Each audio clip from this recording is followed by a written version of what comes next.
Hello hi ಎಲ್ಲರಿಗೂ ನಮಸ್ಕಾರ. ನಾನು ನಿಮ್ಮ ಪ್ರಿಯಾಂಕಾ. ಹಾಸ್ಪಿಟಲ್ನಲ್ಲಿ ಸಿಸಿಟಿವಿ ಫುಟೇಜ್ ನೋಡಿ ರಚನಾ ಮತ್ತೆ ರಿಯನ್ ತಂದೆಗೆ ಶಾಕ್ ಆಗುತ್ತೆ. ಅವರಿಬ್ರು ಸಿಸಿಟಿವಿ ಫುಟೇಜ್ ನಲ್ಲಿ ಏನ್ ನೋಡಿರ್ತಾರೆ ಅಂತಂದ್ರೆ, ಐಸಿಯು ಬೆಡ್ ನಲ್ಲಿ ಮಲಗಿದ್ದ ರಿಯಾ ಹತ್ರ ಒಬ್ಳು ಲೇಡಿ ನರ್ಸ್ ಬರ್ತಾಳೆ. ಬಂದು ರಿಯಾನ ನಿದ್ದೆಯಿಂದ ಎಪ್ಸಿ ಅವಳನ್ನ ಅವಳ ಜೊತೆ ಕರ್ಕೊಂಡು ಹೋಗ್ತಾಳೆ. ಅದನ್ನ ನೋಡಿ ರಚನಾ ಆಶ್ಚರ್ಯ ಆಗ್ತಾಳೆ. ಯಾಕಂದ್ರೆ ರಿಯಾ ಎದ್ದೇಳೋ ಪರಿಸ್ಥಿತಿಯಲ್ಲಿ ಇರ್ಲಿಲ್ಲ. ಆದ್ರೆ ಅವಳು ಹೇಗೆ ಈ ರೀತಿ ನಡೆಯೋದಿಕ್ಕೆ ಸಾಧ್ಯ ಅಂತ. ರಿಯಾನ ಯಾರ್ ಕರ್ಕೊಂಡು ಹೋಗ್ತಿರೋದು ಅಂತ ನೋಡ್ದಾಗ ಆ ಲೇಡಿ ನರ್ಸ್ ಸಡನ್ ಆಗಿ ಕ್ಯಾಮ್ರಾ ಮುಂದೆ ನಿಲ್ತಾಳೆ. ಅವಳು ಕೂದಲನ್ನ ಸರಿಸಿದಾಗ ಅವಳ ಮುಖ ಕಾಣಿಸುತ್ತೆ. ಅದನ್ನ ನೋಡಿ ರಚನಾಗೆ ಶಾಕ್ ಆಗುತ್ತೆ, ಭಯ ಪಡ್ತಾಳೆ. ಯಾಕಂದ್ರೆ ಆ ಲೇಡಿ ನರ್ಸ್ ಬೇರೆ ಯಾರೂ ಅಲ್ಲ, ಅದು ಹಾಸ್ಟೆಲ್ಗೆ ಹೊಸದಾಗಿ ಬಂದಿದ್ದ ಹುಡುಗಿ, ಅಂದ್ರೆ ನಿಧಿ. ಅದನ್ನ ನೋಡಿದ ತಕ್ಷಣ ರಚನಾ ಅಲ್ಲಿಂದ ಓಡೋಗಕ್ ಶುರು ಮಾಡ್ತಾಳೆ. ಆಗ ರಿಯಾ ತಂದೆ, ರಚನಾ ಯಾಕಮ್ಮ, ಯಾರದು, ರಿಯಾನ ಯಾರ್ ಕರ್ಕೊಂಡ್ ಹೋಗ್ತಾ ಇರೋದು ಅಂತ ಕೇಳ್ದಾಗ ರಚನಾ, ಅಂಕಲ್ ನಾನಿವಾಗ ಅರ್ಜೆಂಟ್ ಆಗಿ ಹಾಸ್ಟೆಲ್ಗೆ ಹೋಗ್ಬೇಕು, ನೀವಿವತ್ತು ಊರಿಗೆ ಹೋಗ್ಬೇಡಿ, ಬೆಂಗಳೂರಲ್ಲೇ ಇರಿ, ನಾನ್ ನಾಳೆ ಪೊಲೀಸ್ನ ಕರ್ಕೊಂಡು ಇಲ್ಲಿಗೆ ಬರ್ತೀನಿ ಅಂತ ಹೇಳ್ದಾಗ ರಿಯಾ ತಂದೆ, ಪೊಲೀಸ್ ಯಾಕಮ್ಮ ಅಂತ ಕೇಳ್ತಾರೆ. ಆಗ ರಚನಾ, ಅಂಕಲ್ ನಿಮ್ಗೆ ಅರ್ಥ ಆಗಲ್ಲ, ಇಲ್ಲೇನೋ ನಡೀತಾ ಇದೆ.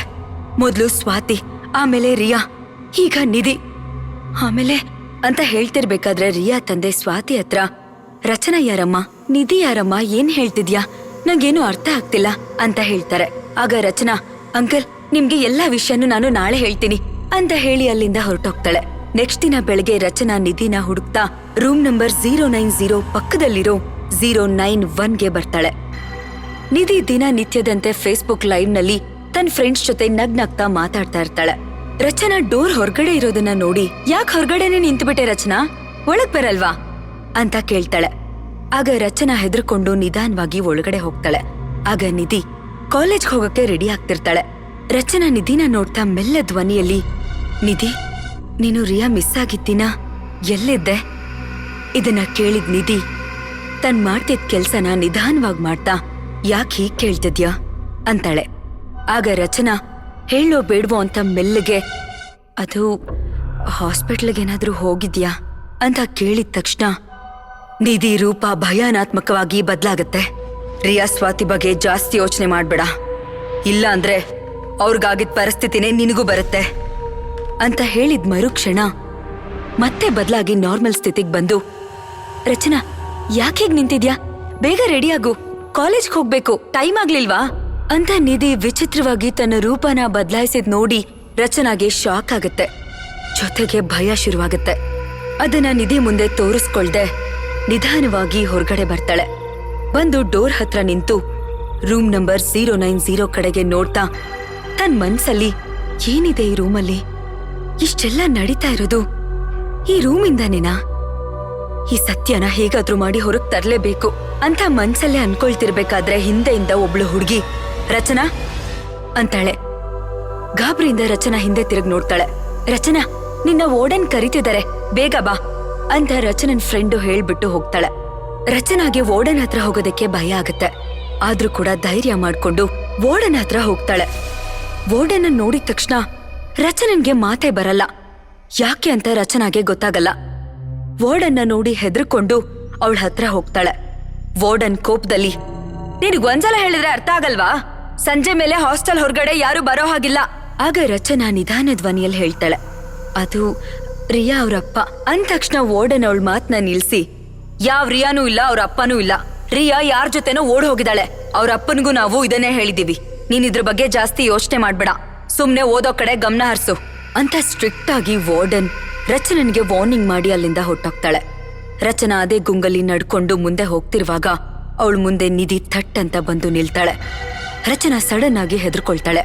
ಆಗ ನಿಧಿ ಹೇಳ್ತಾಳೆ, ಯಾಕೆ ರಚನಾ ಹೆದರ್ಕೊಂಡ್ಬಿಟ್ಟೆ, ತಿಂಡಿ ತಿಂದ, ಕಾಲೇಜಿಗೆ ಬರಲ್ವಾ ಅಂತ ಕೇಳ್ತಾಳೆ. ಆಗ ರಚನಾ ಸುಮ್ನೆ ಹೂ ಅಂತ ತಲೆ ಅಲ್ಲಾಡ್ಸಿ ಅಲ್ಲಿಂದ ಹೊರಟೋಗ್ತಾಳೆ. ರಚನಾ ಮುಂದೆ ಹೋಗ್ತಿರ್ಬೇಕಾದ್ರೆ ಒಂದ್ಸಲ ಹಿಂದೆ ತಿರುಗಿ ನಿಧಿನ ನೋಡ್ತಾಳೆ.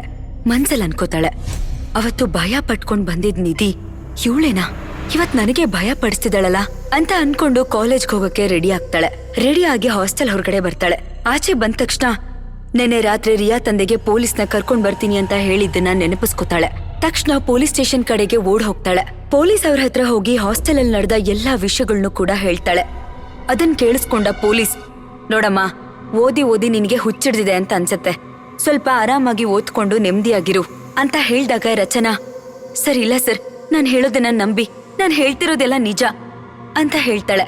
ಆಗ ಪೊಲೀಸ್, ಅಯ್ಯೋ ಹೋಗಮ್ಮ, ಸುಮ್ನೆ ಹೇಳದನ್ನೇ ಹೇಳ್ತಿದ್ಯಾ, ಸುಮ್ನೆ ಕಾಲೇಜ್ಗೆ ಹೋಗು ಅಂತ ಹೇಳ್ತಿರ್ಬೇಕಾದ್ರೆ ಒಬ್ರು ಲೇಡಿ ಇನ್ಸ್ಪೆಕ್ಟರ್ ಬಂದು ರಚನಾನ ನೋಡ್ತಾರೆ. ಯಾಕಮ್ಮ, ಏನಾಯ್ತು ಅಂತ ಕೇಳ್ತಾರೆ. ರಚನಾ ಆಗ ಹಾಸ್ಟೆಲ್ ಮತ್ತೆ ಹಾಸ್ಪಿಟಲ್ ನಡೆದಿದ್ದ ಎಲ್ಲಾ ವಿಷಯನೂ ಆ ಲೇಡಿ ಇನ್ಸ್ಪೆಕ್ಟರ್ಗೆ ಹೇಳ್ತಾರೆ. ಇದನ್ನ ಕೇಳಿ ಆ ಇನ್ಸ್ಪೆಕ್ಟರ್ಗೆ ಶಾಕ್ ಆಗುತ್ತೆ. ಅವರು ಇಮಿಡಿಯೇಟ್ ಆಗಿ ರಚನಾನ ಕರ್ಕೊಂಡು ಹಾಸ್ಪಿಟ್ಲ್ಗೆ ಹೋಗ್ತಾರೆ. ರಚನಾ ರಿಯಾ ಇದ್ದ ವಾರ್ಡ್ ಹತ್ರ ಕರ್ಕೊಂಡು ಹೋಗಿ, ಇನ್ಸ್ಪೆಕ್ಟರ್, ಇದೇ ರಿಯಾ ಇದ್ದ ವಾರ್ಡು, ಅವ್ರ ಅಪ್ಪನೂ ಇಲ್ಲೇ ಹಾಸ್ಪಿಟಲ್ನಲ್ಲೇ ಇದ್ರು ಅಂತ ಹೇಳಿ ಅವ್ರ ಅಪ್ಪನ್ನ ಹುಡುಕ್ತಾರೆ. ಆದ್ರೆ ಅಲ್ಲಿ ಅವ್ರ ಅಪ್ಪ ಇರಲ್ಲ. ಆಗ ಒಬ್ಳು ಲೇಡಿ ಡಾಕ್ಟರ್ ಬಂದು, ಮೇಡಮ್ ಏನ್ ಬೇಕು ನಿಮ್ಗೆ ಅಂತ ಕೇಳ್ತಾಳೆ. ಲೇಡಿ ಇನ್ಸ್ಪೆಕ್ಟರ್ ರಿಯಾ ಎಲ್ಲಿ ಅಂತ ಕೇಳ್ದಾಗ ಆ ಡಾಕ್ಟರ್, ಯಾವ ರಿಯಾನು ಈ ಹಾಸ್ಪಿಟಲ್ಗೆ ಅಡ್ಮಿಟ್ ಆಗಿಲ್ವಲ್ಲ ಅಂತ ಹೇಳ್ತಾರೆ. ಇದನ್ನ ಕೇಳಿ ರಚನಾ, ಇಲ್ಲ ಮೇಡಮ್, ಇವರು ಸುಳ್ಳು ಹೇಳ್ತಿದ್ದಾರೆ, ಬೇಕಿದ್ರೆ ನೀವು CCTV ಫುಟೇಜಸ್ ಚೆಕ್ ಮಾಡಿ ಅಂತ ಹೇಳ್ತಾಳೆ. ಆಗ ಇನ್ಸ್ಪೆಕ್ಟರ್ CCTV ಫುಟೇಜ್ ಒಂದೊಂದಾಗಿ ಚೆಕ್ ಮಾಡ್ತಾ ಇರ್ತಾರೆ. ಎಲ್ಲೂ ಯಾವ ಪ್ರೂಫು ಕಾಣಿಸೋದಿಲ್ಲ. ಆಗ ರಚನಾ, ನಾನ್ ನಿನ್ನೆ ಯಾವ ಟೈಮ್ ಫುಟೇಜಸ್ ನ ಚೆಕ್ ಮಾಡಿದ್ನೋ ಅದನ್ನ ಚೆಕ್ ಮಾಡಿ ಅಂತ ಅದನ್ನು ಚೆಕ್ ಮಾಡಿಸ್ತಾರೆ. ಆದ್ರೆ ಅಲ್ಲಿ ರಚನಾ ಹೇಳೋ ತರ ಯಾವ್ದೂ ಕಾಣಿಸೋದಿಲ್ಲ. ಆಗ ಇನ್ಸ್ಪೆಕ್ಟರ್, ಏನಮ್ಮ ನೀನ್ ಹೇಳೋ ತರ ಇಲ್ಲೇನೂ ಇಲ್ವಲ್ಲ ಅಂತ ಕೇಳ್ದಾಗ ರಚನಾಗೆ ಏನ್ ಹೇಳ್ಬೇಕು ಅಂತಾನೆ ಗೊತ್ತಾಗಲ್ಲ. ಅವಳ ತಲೆ ಕೆಟ್ಟ ಹೋಗುತ್ತೆ. ಯಾಕೆ ಹೀಗೆಲ್ಲ ಆಗ್ತಿದೆ, ನನ್ ಜೀವನದಲ್ಲಿ ಇದೆಲ್ಲ ಸಿನಿಮಾದಲ್ಲಿ ನಡೆಯೋ ತರ ಯಾಕೆ ನಡೀತಿದೆ ಅಂತ ಯೋಚನೆ ಶುರುವಾಗುತ್ತೆ. ಆಗ ತಕ್ಷಣ ಅವಳಿಗೆ ರಿಯಾ ತಂದೆಗ್ ಫೋನ್ ಮಾಡೋಣ ಅಂತ ಅನ್ಕೊಂಡು ರಿಯಾ ತಂದೆ ನಂಬರ್ನ ಡಯಲ್ ಮಾಡಿ ಫೋನ್ನ ತನ್ನ ಕಿವಿಲ್ ಇಟ್ಕೋತಾಳೆ. ಆದ್ರೆ ರಿಯಾ ತಂದೆ ಫೋನ್ ಸ್ವಿಚ್ ಆಫ್ ಆಗಿರುತ್ತೆ. ರಿಯಾ ತಂದೆ ಎಲ್ಲಿ ಹೋದ್ರು? ರಚನಾ ನಿನ್ನೆ ನೋಡಿದ ಆ CCTV ಫುಟೇಜಸ್ ಎಲ್ಲ ಹೇಗ್ ಮಾಯ ಆಯ್ತು? ಏನಾಯ್ತು ಅಂತ ತಿಳ್ಕೊಳ್ಳೋಣ ಮುಂದಿನ ಎಪಿಸೋಡ್ನಲ್ಲಿ. ಅಲ್ಲಿವರೆಗೂ ನೋಡ್ತಾ ಇರಿ ಸಿನಿವಾಲಿ ಸ್ಟೋರೀಸ್. ಈ ಕತೆ ನಿಮ್ಗೆ ಇಷ್ಟ ಆಗಿದೆ ಅಂತ ಅನ್ಕೊಂಡಿದೀನಿ. ಇಷ್ಟ ಆಗಿದ್ರೆ ಲೈಕ್ ಮಾಡಿ, ಶೇರ್ ಮಾಡಿ, ಸಬ್ಸ್ಕ್ರೈಬ್ ಮಾಡಿ. ಹಾಗೆ ನಿಮ್ಗೆ ಏನ್ ಅನಿಸ್ತು ಅನ್ನೋದನ್ನ ಕಮೆಂಟ್ ಬಾಕ್ಸ್ ಅಲ್ಲಿ ಹಾಕಿ. ಮತ್ತೆ ಸಿಗೋಣ.